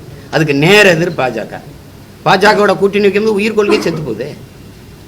அப்போ எந்த கோட்பாடு எல்லாருமே என்கிட்ட சொல்கிறது, இப்போ நீ சொல்கிறது சரிதான் நிச்சயமாக, தனிச்சு நிற்கணும், இப்படி நிற்கணும்னா நான் கட்சியை காப்பாற்றணுங்கிறாங்க. நம்ம கேள்வி அடுத்து என்ன வருது? கட்சியை காப்பாற்றுறதே லட்சியம் ஆகிட்டா இப்போ எந்த லட்சியத்தை காப்பாற்ற நம்ம கட்சி ஆரம்பித்தோங்கிற கேள்வி வந்துடுது. அப்போ முரண்பாடு இருந்தாலும் நாங்கள் உடன்படுறோம்னா எந்தெந்த முரண்பாடு? காவிரியில் தண்ணி தரவே முடியாதுன்னா, அது கச்சத்தீவை மீட்கவே முடியாதுன்னா, அப்போ எந்த இடத்துல நமக்கு உடன்பாடு? நீங்கள் சொல்லுங்கள், எந்த இடத்துல? நீங்கள் என் தம்பி பாலச்சந்திரனை விடுங்க, இத்தனை எல்லா படுகொலையும் விடுங்க. ஒரு 13 வயசு சிறுவன், அவனை கூட்டிகிட்டு இராணுவ கஸ்டடியில் இருக்கான். அந்த செய்தி இங்கே உளவுத்துறைக்கு, இந்த தமிழ்நாடு அரசுக்கு, இந்தியா ஆண்ட அரசுக்கு எல்லாருக்கும் தெரியும். பிரபாகரன் குடும்பத்தில் ஒருவர் கூட உயிரோடு இருக்கக்கூடாதுன்னு சொன்ன ஆளியார். அவரோட கட்டி பிடிக்கணுமா? அவரோட போய் அப்படி ஒரு ஓட்டு வாங்கி வெல்லணுமான்னு யோசிச்சுப்பாரு. காங்கிரஸ் எதுக்காக திமுக தூக்கி சுமக்குது? எந்த இடத்துல என் இனத்துக்கு நின்று? மொழி இல்லை வழக்காடுகள உரிமையில் அங்கே தமிழ் மொழி, இல்லை ஆட்சி மொழி, அதிகார மொழி, இல்லை காவிரி நதிநீர் உரிமை, முல்லை பெரியாற்று உரிமை, இல்லை கச்சத்தீவு மீட்பு, இல்லை மீத்தேன் எடுக்கிறத தடுக்கிறது, எந்த இடத்துல நீங்கள் எனக்கு நின்றுருக்கீங்க?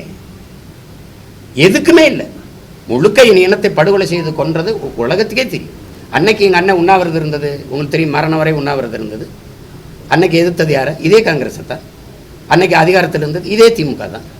அப்புறம்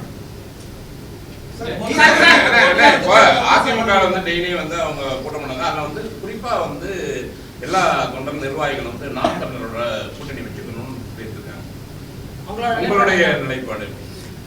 பேச்சுவார்த்தை கட்சின்னு இருந்தாங்க. இன்னைக்கு நேற்று இல்லையே, அம்மா ஜெயலலிதா இருக்கும்போது கூட அன்னைக்கு 16 வந்து எனக்கு ஒரு ஓட்டு இருக்குதான்னு இல்லையான்னு கூட தெரியல. அன்னைக்கே அவங்க கூப்பிட்டாங்க, தம்பியை கூட்டிகிட்டு வாங்க நம்ம கூட அப்படின்னு. அது எனக்கு கூட்டணிங்கிறது கோட்பாடு இல்லை. அது ரெண்டாவது, திராவிட இந்த இந்திய திராவிட கட்சிகளோடு நாங்கள் இருக்க முடியாது. ஏன்னா இப்போ நீங்கள் வந்து ஒரு திராவிட கட்சியோட போயிட்டு எனக்கு என்ன அரசியல் இருக்குன்னு சொல்லுங்கள். இருங்க, நான் கேட்குறேன், ஊழல் லஞ்சத்தை ஒழிக்கணும்னு. நீங்கள் ஏற்கனவே இருக்கிற ஊழல் லஞ்ச அந்த கட்சிகள் இப்போ நீங்கள் மாற்றுன்னு பேசுகிறீங்க. எந்த கட்சி ஆட்சியிலிருந்து, எந்த கட்சியின் அரசியல் கோட்பாட்டிலேருந்து மாற்று? இந்த கட்சிகள் இந்த கட்சியிலேருந்து தானே மாற்று. இப்படி தான் எங்கள் முன்னோர்கள் வந்த எல்லாரும் வச்ச கோட்பாட்டை வந்து திருப்பி இந்த கட்சிகளோடவே கூட்டணி வைக்கும்போது அது மாற்றாலாமல் ஏமாற்றாயிருச்சு. இப்போ நீங்கள் மாப்போசிலேருந்து சீப்பாத்திலேருந்து எங்கள் ஐயா மருத்துவர் ராமதாஸ்லேருந்து எங்கள் அண்ணன் திருமாவளவன்லேருந்து அண்ணன் வைகோலேருந்து ஐயா விஜயகாந்த்லேருந்து எல்லாருமே மாற்றுன்னு வந்த எல்லாருமே திருப்பி அங்கே போனோன்னே அவங்களுடைய வாக்குகள் கட்ட பாருங்கள். 10.5 ஐயா விஜயகாந்துக்கு பாராளுமன்றத்தில் இப்போ என்ன வாக்குகள் காட்டு? அது குறையுது இல்லை? அப்போ அதுதான் அங்கே இருக்கிற பிரச்சனை. அண்ணன் வைகோவுக்கு எவ்வளோ இருந்தது, இப்போ எவ்வளோ இருக்குது? அப்போ அதனால அது வந்து அது இல்லை இப்போ இல்லை.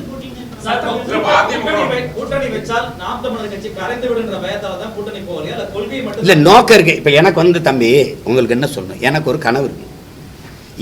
என் நாடு எப்படி இருக்கணும்னு இருக்கு. எனக்கு 10 ஆண்டு பசுமை திட்டம், பல கோடி பனை திட்டம், பசுஞ்சோலை, பள்ளிகள், இந்த தனியார் முதலாளிகளை இன்ஸ்டியூஷனை அவங்களை மூட வேண்டியதில்லை. ஆனால் அவங்களோட சண்டை செய்யணும், தரத்தை உயர்த்தணும். அரசு மருத்துவமனைக்கு மக்கள் திரும்பி, அரசு பள்ளி கல்லூரிக்கு மக்கள் பிள்ளைகள் படையெடுத்து வர்றது கூடணும். கல்வித்தரத்தை உயர்த்தணும். எப்படி கொடுக்கணும்? தனித்திறன் கல்விக்கு முன்னுரிமை கொடுக்கணும். நீரை பெருக்கி இந்த தண்ணீர் விற்கிறத தடை செய்யணும். ஏன்னா உலக உயிர்களின் உயிர் தேவை விற்பனைக்கு இல்லைன்னு ஒரு தடுக்கணும். இந்த நெகிழி, பாலித்தீன், இந்த பிளாஸ்டிக் குப்பைகளை தடுக்கணும். ஏன்னா எங்கே பார்த்தாலும் என் நாடு வந்து மகாகவிதையில் கவிப்பேரசு வைரமுத்து எழுதுனதை பாருங்கள். நீங்கள் இந்திய நிலப்பரப்பு எவ்வளோ பெருசு இதோ அதளவுக்கு கடலுக்குள்ளே இந்த பிளாஸ்டிக் நெகிழி குப்பை இருக்குங்கிற.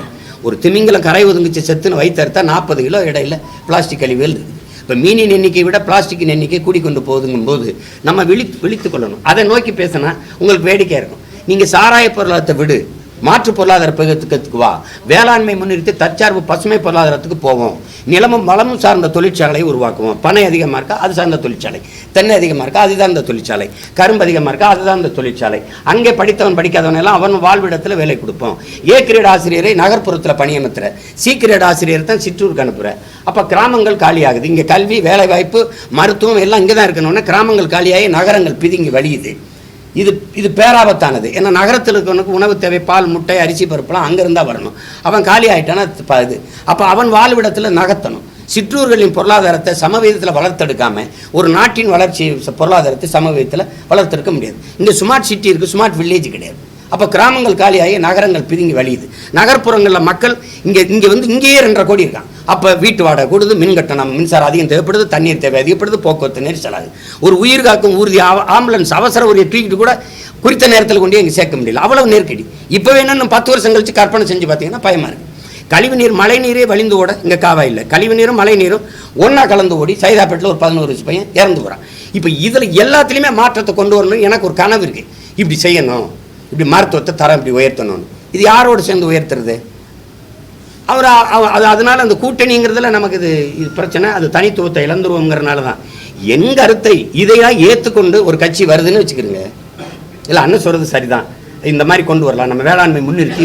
ஏன்னா நீங்கள் இன்னும் 10 ஆண்டு கழிச்சு திரும்பி பார்த்தீங்கன்னா தங்க வத்தவன், வைரம் வத்தவன், இந்த பெட்ரோல் டீசல் வச்சிருக்கவன்லாம் பணக்காரனாக இருக்க மாட்டான். எவன்கிட்ட நீர் சோறு அதிகமாக இருக்கோ அவன் தான் உலக பணக்காரனாக இருப்பான். இப்போ நீங்கள் பார்க்குறீங்க, என் நாடு 150 கோடி மக்கள், 100 கோடி மக்களுக்கு செல்ஃபோன் கொடுக்க, கார் கொடுக்க, இந்த ஏசி, ஃப்ரிட்ஜு, டிவி எல்லாம் கொடுக்க திட்டம் வச்சுருக்கேன். ஆனால் நீரும் ஜோரும் கொடுக்க திட்டம் இருக்கானா? இல்லை, ஒன்றுமே இல்லை. நீ இதில் எதுவும் இல்லாமல் வாழ்ந்துட முடியும். ஏன் சாராயம் இல்லாமல் கூட வாழலாம், சிகரெட் இல்லாமல் வாழலாம், போதைப் பொருட்கள் இல்லாமல் வாழலாம், கொக்கைன்னு, அபின்னு, கஞ்சா, இதெல்லாம் இல்லாமல் நீ வாழ்ந்துடலாம். நீரும் ஜோறு இல்லாமல் வாழ முடியாது. இது எல்லாத்தையும் வித்த முதலாளி பணக்காரனாக இருக்கான். சிகரெட்டு விற்றவன், பான்பராக்கு விற்றவன், கஞ்சா விற்றவன், இந்த சாராயம் விற்றவன்லாம் பணக்காரனாக இருக்கான். ஆனால் சோறு போடுற விவசாயி ஏழையாக இருக்கான், வாழ முடியல, தற்கொலை பண்ணுறான். இந்த நிலையை மாற்றணும்னு நினைக்கிறோம். அதுக்கு எங்களோட ஒத்து போகிறவங்களோட தான் நம்ம அணி சேர முடியுமே இல்லையா? அது அதுக்கு இப்போ தம்பி, இப்போ என் தம்பி இன்னும் கட்சியே ஆரம்பிக்கல. அவர் ஆரம்பித்து அவர் கருத்தியல் கோட்பாட்டை முன் வச்சு பயணிக்கும் போது தான் ஒத்த கருத்து இருக்கா இல்லையானா இப்போ ஆய்வு செய்யணும். இன்னும் வந்து 18 மாதங்கள் இருக்குது. 18 மாதங்கள் இருக்குது. குறைஞ்சது ஒரு 12 மாதத்தை விட்டுருங்க, அதுக்கப்புறம் பேசுவோம்.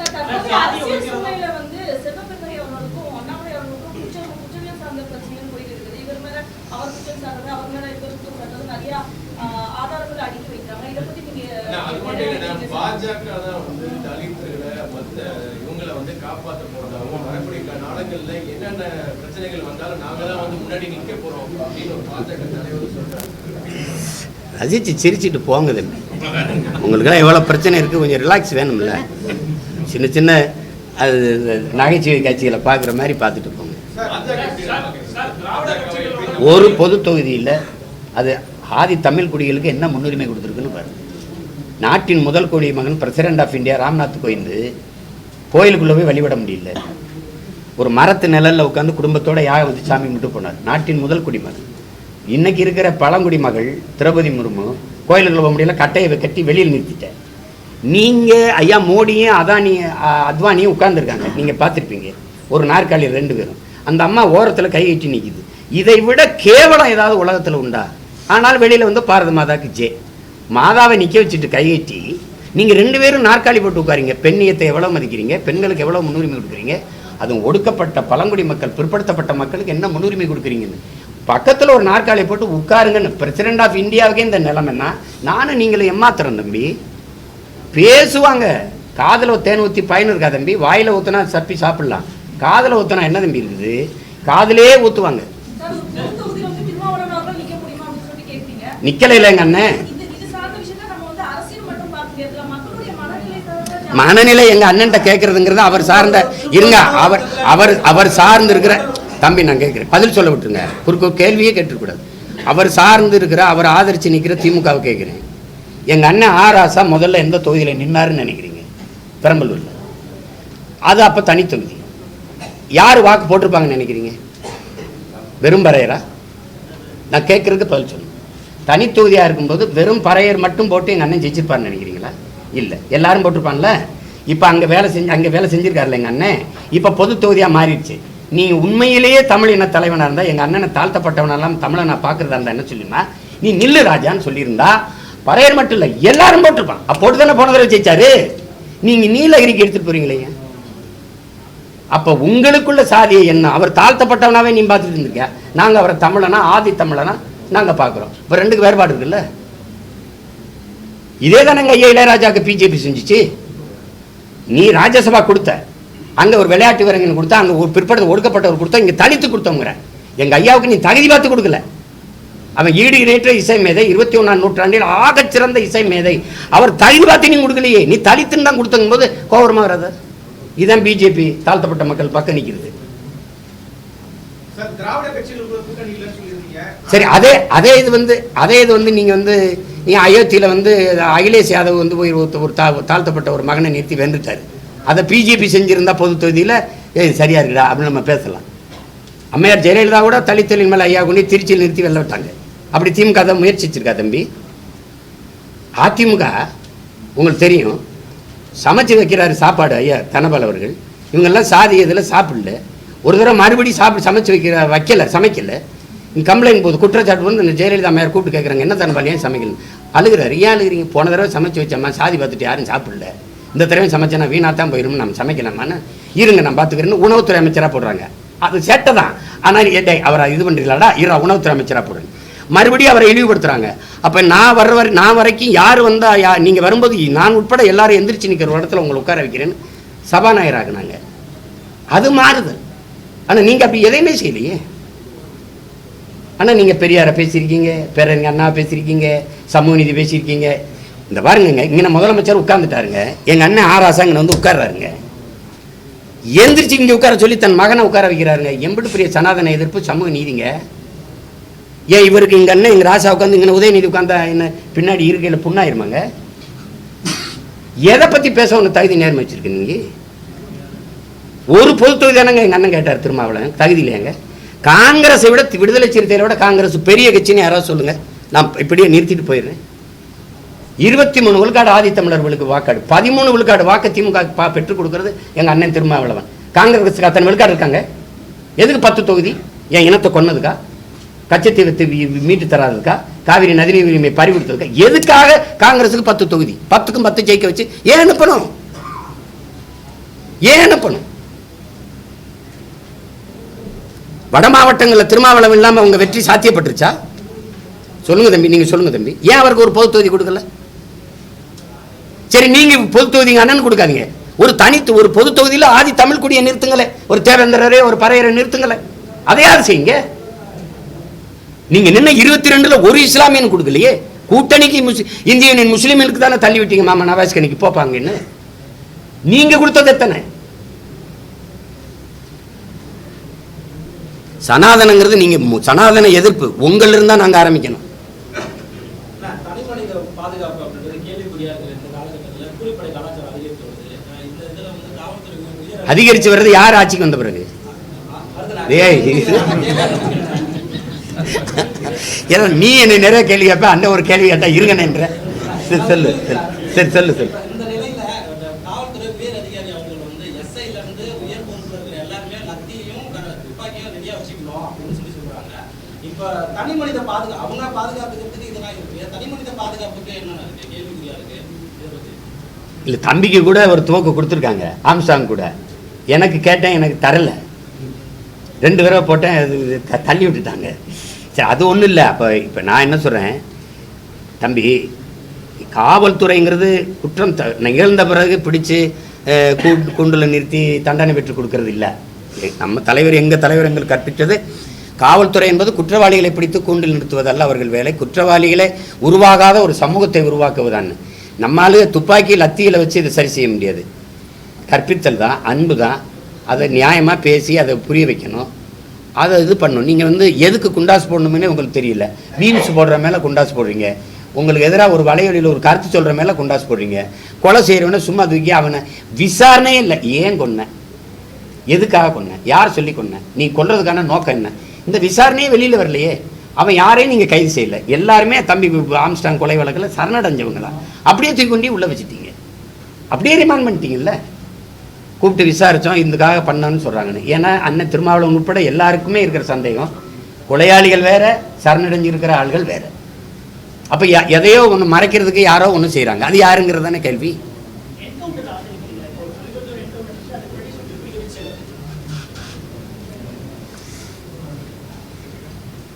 இதுக்கு எப்படி பதில் சொல்றதுன்னு தெரியல. என்கவுண்டர் எதுக்காக செய்யப்படுதுன்னு இருக்கு. இப்போ ஒரு 6 வயசு குழந்தைய ஒருத்தன் வன்புணர்வு செஞ்சு கொலை செஞ்சிடறான்னா அவனை கொண்டு திருப்பி சிறையில் அடைச்சலாம், அதெல்லாம் தப்பு. நீங்கள் பார்த்தீங்க, இங்கே ஒரு பெண்ணை ஒருத்தன் எரிச்சிட்டான், அப்புறம் திருப்பி 90 நாள் அவனை விட்டீங்க, அம்மாவையும் கொலை பண்ணிட்டான். இப்போ அவனெல்லாம் என்ன பண்ணலாம்? அவன் பார்த்தீங்கன்னா இப்போ இந்த காலத்து பிள்ளைகள் வெட்டியிருக்க மாதிரி முடியை வெட்டிக்கிட்டு நீட்டாக அப்படி சிறைக்குள்ளே உள்ள வரான். யார் காசுலன்னா எந்த பிள்ளையை சாக கொடுத்தோமோ அவங்க அப்பா அம்மா வரி காசுலேயும் தான் அவன் சாப்பிட்டுக்கிட்டு இருக்கான் சிறைக்குள்ளே. இந்த மாதிரி குற்றவாளிகளை நம்ம வந்து வச்சு பாதுகாத்துக்கிட்டு இருக்கணுங்கிறது எனக்கு சரியா இல்லை. இது சரியா இல்லை. நிறைய மக்கள் பிரச்சனை குறித்து பேசுறீங்க, தொடர்ந்து எல்லா விதமான விஷயங்களுக்கும் அறிக்கை கொடுக்குறீங்க, ஆளுமை விமர்சனம் பண்றீங்க. இருந்தாலும் அவங்க தரப்புல ஒரு மறைந்த தலைவர் அவர் இன்னும் விமர்சனம் பண்ண மாதிரி மறைந்தவர் தானே ஹிட்லரு. நீங்க அவனை கொடுங்கோலன்றீங்க. மறைந்தவர் தானே. அப்படின்னா மறைஞ்சிட்டா அவங்க செஞ்ச தீமையெல்லாம் மறைஞ்சிரும்னா அது எப்படின்னு சொல்லுங்க. நீங்க செய்த குற்றம் சரித்திரத்தில் இவன் துரோகின்னு சொல்றீங்க. எப்படி சொல்றீங்க? எங்க பாட்டனுக்கு எதிராக இருந்த காக்கை வெண்ணியனை துரோகின்னு எப்படி சொல்றீங்க? இறந்துட்டார், புனிதர்னு சொல்லிடுவோம். எங்க பாட்டனுக்கு காட்டி கொடுத்த நல்லான்கிற சமயக்காரன் இருக்கான், தீரன் சின்னமலையை காட்டி கொடுத்தாங்க. அவர் வந்து இங்கே சாப்பிடுவார். ஒரு அப்போ பங்கர், அப்போயே பதுங்குழியில் வந்து காட்டி கொடுத்தா அவனை. இப்போ அவன் செத்துட்டான். ஐயோ ரொம்ப நல்லவன் வரலாற்றில் பதிவு பண்ணிடலாமா? சொல்லுங்க. நீங்க செஞ்ச செயல்கள் தான் உங்களை காலமுறை அது நல்லவரா கெட்டவரான்னு எடுத்துட்டு போகும். நீங்க அதிகாரம் இருக்குங்கிறதுனால புனிதர் பட்டம் கட்டினது எப்படி நீங்க ஏற்பீங்க? எப்படி ஏற்பீங்க? இப்போ இயேசுவை காட்டி கொடுத்தாரு யூதாஸுங்கிறீங்க.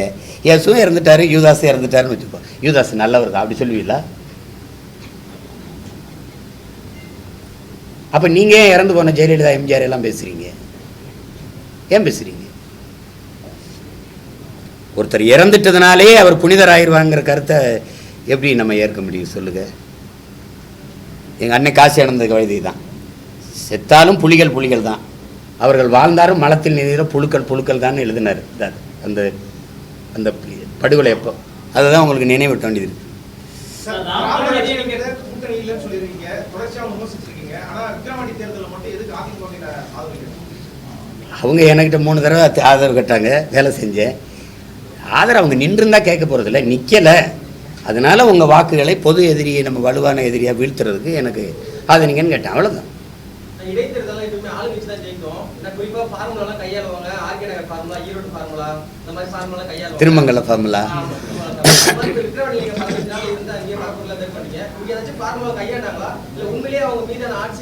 அதே ஃபார்முலா, ஈரோடு கிழக்கு ஃபார்முலா தான். ஈரோடு பட்டியல் அடைக்கிறது தெரிஞ்சுக்கிட்டு தானே கேட்குறீங்க, அதே தான்.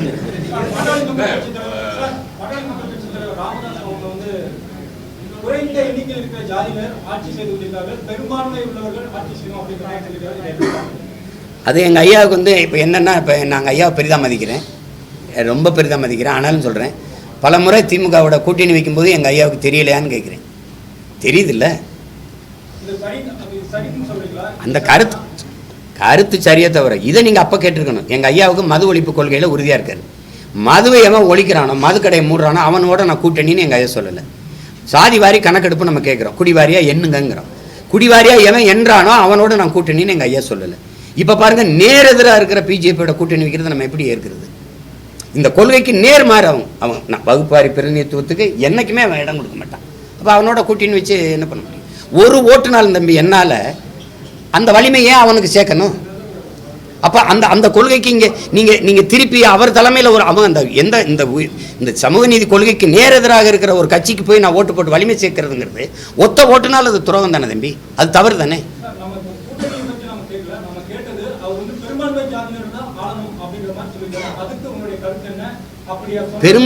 பெரும்பான்மை சாதின்னு நீங்கள் சொல்ல வேண்டியதில்லை. இந்த மண்ணின் பிள்ளைகள், இந்த மண்ணில் இருக்கிற இந்த பூர்வீக குடிகள், இந்த நிலம் சார்ந்தவன், மாநில உரிமைன்னு ஒன்று இருக்குது தம்பி. மாநில எல்லை பிரிப்பு, நீங்கள் மாநிலத்தை பிரிக்கிறீங்க. மொழிவாரி தான் தேசிய நிலங்கள், இனங்கள் நிலங்கள் நீங்கள் பிரிச்சிங்க. அந்தந்த மொழிவெளி தேசிய இனத்தை அந்தந்த மொழிவெளி மாநில மகன் ஆளும்போது அவனுடைய உரிமை பாதுகாக்கப்படுது, அவனுடைய மொழி பாதுகாக்கப்படுது. இப்போ கர்நாடகாவிலாம் 100 விழுக்காடு தனியார் தொழிற்சாலையில் கூட அந்த மண்ணின் மக்களுக்கு வேலை கொடுக்கணுங்கிற ஒரு சட்டம் ஏற்ற முடியும். எங்களுக்கு அப்படி இல்லை, நாங்கள் 20 விழுக்காடு தொடர்றதே பெரிய போராட்டமாக இருக்குது. அதனால் நீங்கள் சாதின்னு எடுத்துக்காதீங்க. இந்த மண்ணின் மக்கள், இந்த மண் சார்ந்த, இந்த மொழி இனம் சார்ந்த ஒரு மகன் ஆளணுங்கிறதுல, அந்த கோட்பாட்டில் எங்கள் ஐயாவோட கருத்தில் நான் உடன்படுறேன்.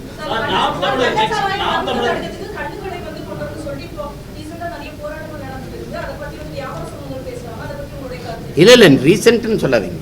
நீண்ட காலமாக எங்கள் ஐயா நல்லசாமி போராடிட்டு இருக்காங்க. அரசியல் சாசனமே கல் உணவின் ஒரு பகுதின்னு தான் சொல்லுது. சங்க இலக்கியிலிருந்து இது கல் இருக்குது, அது இருக்குது. ஐயா வைரமுத்து கூட அந்த பாடலில் எழுதியிருக்கா. அப்படி அது எழுதியிருக்காங்க. நம்ம எப்படின்னு ஒவ்வொரு தேசியனத்துக்கும் ஒரு மது இருக்குது தங்கச்சி. ரஷ்யானா ஓட்கா இருக்குது, மற்ற நாடுகள்லாம் ரம் இருக்குது, ஜின் இருக்குது, அப்படி இருக்குது. அதனால் நம்மளுடைய குடிபானம்னு ஒன்று இருக்குது, மதுபானம். அது பனம்பால், தென்னம்பால், இந்த ஈச்சம்பால், இது மாதிரி மூலிகை, அது எந்த கலப்படம் இல்லாத தூய மதுவே வச்சுட்டு போகலாம். அதை தான் அவங்க சொல்கிறாங்க. வரும்போது வேளாண்குடி மக்கள் வாழ்வாங்க, அந்த பனை தென்னை பாதுகாக்கப்படும். இல்லைன்னா 150 ஆண்டு கால பனை காலவாய்க்கு, செங்கல் காலவாய்க்கு 100 ரூபாய்க்கு 150 ரூபாய்க்கு விற்கப்படுது. அதை பற்றி நம்ம கவலைப்படுறதில்லை. அதனால அது இந்த சீம சாராய கடைகளை ஒழிச்சிட்டு நம்ம கல்லு கடையை திறந்து விடுவது சரிதான்.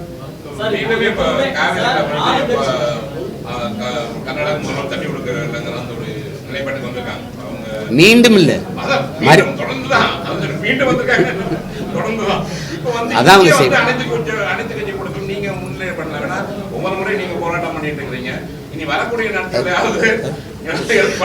அரசு கூட்டுற அனைத்து கட்சி கூட்டத்துக்கே என்னை சேர்க்காது. இதுல நான் ஒரு அனைத்து கட்சி கூட்டத்துக்கிட்டு இவங்க வர போறாங்களா? நீங்க போராடுங்கன்னு சொல்லுங்க, நான் போராடுறேன், அது நான் செய்வேன். அதான் சொல்ல அனைத்து கட்சி கொடுத்த யார் நான் செய்வேன். மூன்றாவது அணி இருக்கிறது முக்கியத்துவம் தரும் ஆளுங்கட்சிக்கு எதிர்கட்சிக்கு எதிராக. இப்ப நீங்க மூன்றாவது இடத்துக்கு முன்னேறி வந்திருக்கக்கூடிய சூழல்ல வரக்கூடிய தேர்தல்ல நீங்க உங்க தலைமையில ஒரு கூட்டணி ஏற்படுத்துவீங்களா? நீ விரும்புகிற அதுக்காக செய்கிறேன். நன்றி.